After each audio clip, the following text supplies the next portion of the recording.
I'm in Karachi, Pakistan, my mother's home city. We got halim on the menu. Halim is basically a meat and lentil porridge, and it's probably one of my favorite dishes. After this, we're gonna try something called Gola Kabob, which is basically a kebab that's held together with string. And the last thing we'll try for the day is Bun Kabobs, which is basically a spiced lentil and potato patty that's coated in egg whites. I'm super excited to finally try some food from Karachi because this is where my mother grew up, and I always wondered, is there any difference with the food in this city versus what my mother fed me growing up in Canada? So I'm at a restaurant called Karachi Halim on Burns Road, which is a popular food street in Karachi. And I don't know about you guys, but I grew up watching The Simpsons, so whenever I hear the name Burns, I automatically think of Mr. Burns and his evil laugh. But yeah, this is basically beef and lentils slowly cooked down with a bunch of spices, and then they top it off with crispy onions, chilies, lemon, sliced ginger, and some mint. That's pretty much it. So halim is my favorite. A lot of people were saying to try halim in Karachi, but honestly I think my mom's is probably, if not the same, better.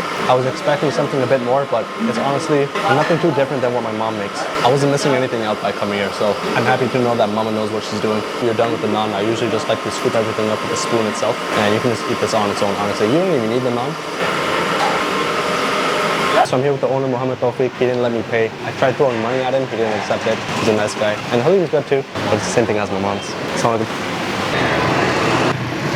So we're here at one of my uncle's favorite spots, and it's basically minced beef along with a lot of different masalas. So ground cumin and coriander, chili powder, ground pepper, and they also have some ginger and garlic in there. And some of the techniques that they use here with the kebab is actually rolling it around in string so that it helps to not just break apart on the grill. I haven't seen that before. I'm not sure why they need it, because I've seen plenty of places where they don't need string. Like, I've never used string as well, so I'm just curious to see what this is going to be like. And you already know with Pakistani cuisine, you can't just eat the meat by itself. You have to have some sort of carb with it. This time it's going to be some naan. I love naan. I love anything with dough. And I like how a lot of these restaurants in Pakistan, they don't outsource their naan. Like, they always either have something in-house or it's just next door and they make it fresh. Because a lot of places here, they actually have a tandoor oven, unlike back home. Like, not every restaurant has a tandoor back home. So it's nice to see that here. And honestly, I don't think these guys get enough respect on their name, because without them, we wouldn't be able to eat all of the classic dishes we know and love. Because we need rotis, parathas, and naan. So much love to all those who have to stand in front of a hot tandoor all day. So I haven't seen this before, but they basically char grill the kebab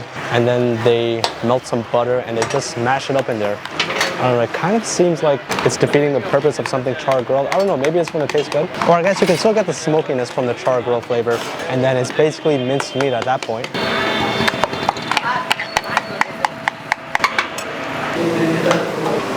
Alright, so there's a technique to actually eat the Gola Kabob, so my uncle Waqar here is going to show us how it's done. So Waqar uncle will carefully unravel the kebab by pulling on the string, and this basically just became keema, which means minced meat. So I guess the whole purpose of wrapping it in string and grilling the kebab was to get that char flavor and aroma, but it's meant to be eaten as minced meat, which is why you unravel it. Now just break a piece off some naan, scoop up the kebab, and dip it into some spicy mint chutney. It's seasoned very well. It's almost like a mushy texture because I guess it's the way that the meat is, and I guess that's why they need the string, because if you don't have the string, it's just going to fall apart on the grill. It almost becomes like a paste in your mouth. So it's basically beef, garlic, ginger, a lot of ghee, a lot of clarified butter, because they just baste it as it's on the grill. So it's super savory. It reminds me of a pate, the texture itself.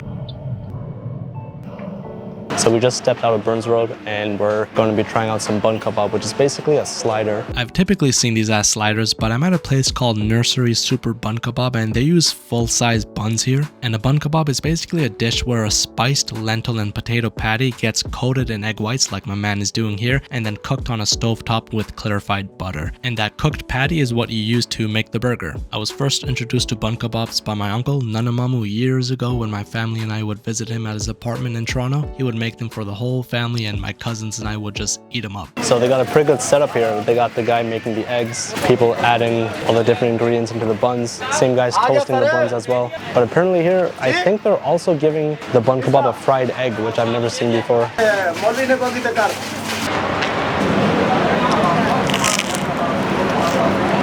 Crispy bun. And the lentil patty is good too. It's soft, but it could use a bit more masala. I'm going to try it with some of this imli chutney.